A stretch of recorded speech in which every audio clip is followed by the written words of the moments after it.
अध्याय में आपने देखा कि कैसे 700 पालकियों में छिपे राजपूतों ने सुल्तान के शिविर में धावा बोला।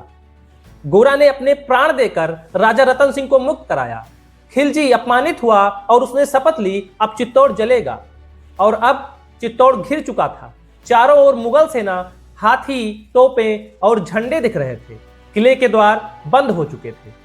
रतन सिंह दीवार पर खड़े थे। पद्मिनी उनके पास थी। रतन सिंह, यह युद्ध लंबा चलेगा।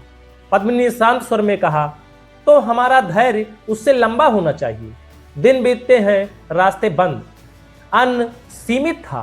किले के भीतर राशन बांटा जा रहा है। बच्चों की आंखों में भूख दिख रही थी। माताओं के चेहरे पर चिंता दिख रही थी। एक सैनिक बोलता है, महाराज अन्न बस कुछ सप्ताह का है। दरबार में मौन छा जाता है। रानी पद्मिनी स्वयं अन्न भंडार देखने जाती हैं और कहती हैं, जब तक एक दाना है सबके लिए बराबर होगा। उनकी आंखों में डर नहीं था, सिर्फ दृढ़ता थी। खिलजी संदेश भेजता है, दरवाजे खोल दो वरना ये किला मिटा दिया जाएगा। दरबार में बहस छिड़ जाती है। एक सरदार बोलता है, युद्ध अभी करो। दूसरा कहता है, संख्या बहुत अधिक है।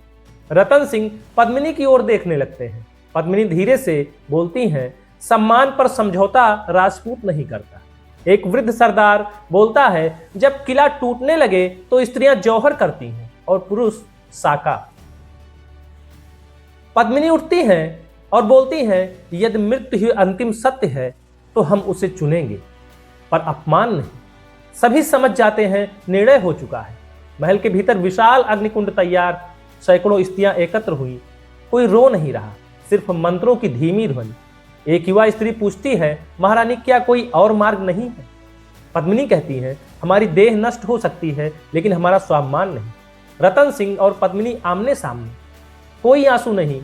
रतन सिंह, आज तलवार मेरा मार्ग है। पद्मिनी कहती हैं, और अग्नि मेरा। दोनों एक दूसरे को प्रणाम करते हैं। अग्नि प्रज्वलित। पद्मिनी सबसे आगे खड़ी। वो अंतिम बार चित्तौड़ की ओर देखती हैं।